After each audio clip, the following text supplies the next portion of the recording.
Lunch అయిపోయిందా? అయిపోయిందండి. మేగడ తెస్తున్నాను. ఇంకా పెరుగులో మేగడే చాలా ఇష్టం.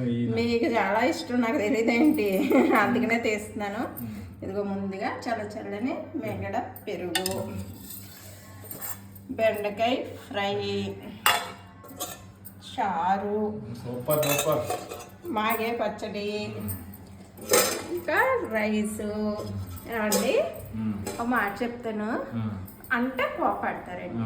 బెండకాయలు తెచ్చినప్పుడు ఇరిచి చూడాలని మీకు ఎన్నిసార్లు చెప్పాను. సగం బెండకాయలు పోయినాయి, కనవాటలతో కొంచెం ఫ్రై అయ్యింది. బెండకాయలు పోయినందుకు బాధపడుతున్నావా? మరి ముదిరిపోయిన బెండకాయలు తెస్తే ఏం చేసుకోవాలి, కొంచెం చూసి తెచ్చుకోవాలి. మా ఊళ్ళో ముదిరిపోయిన కుర్రోళ్ళు ఉన్నారు, ఏం చేస్తారు పెళ్లిలాగా కళ్యాణం వస్తే అదే అవుతుంది. మరి ముదిరిపోయినాయి అంటే ఏం చేస్తామండి, రోజులు అలా అయిపోయినాయి. మరి పిలిచి పిల్లనిస్తానన్న వరకము అనేవారు, ఇప్పుడు ఎదురేళ్ళు చేసుకుంటున్నారు. మరి ఏం చేస్తారు, పెద్ద పెద్ద చదువులు చదువుకుని జాబులు చేసి లక్షల ఉద్యోగాలు తెచ్చుకుని కూడా ఆడపిల్లలు దొరకట్లేదు.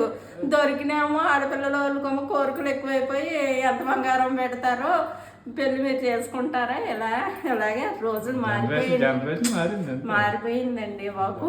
మా రోజులో మేము తిరిగి తెచ్చుకున్నాం, ఇప్పుడు తిరిగి ఇచ్చి చేసుకుంటున్నారు.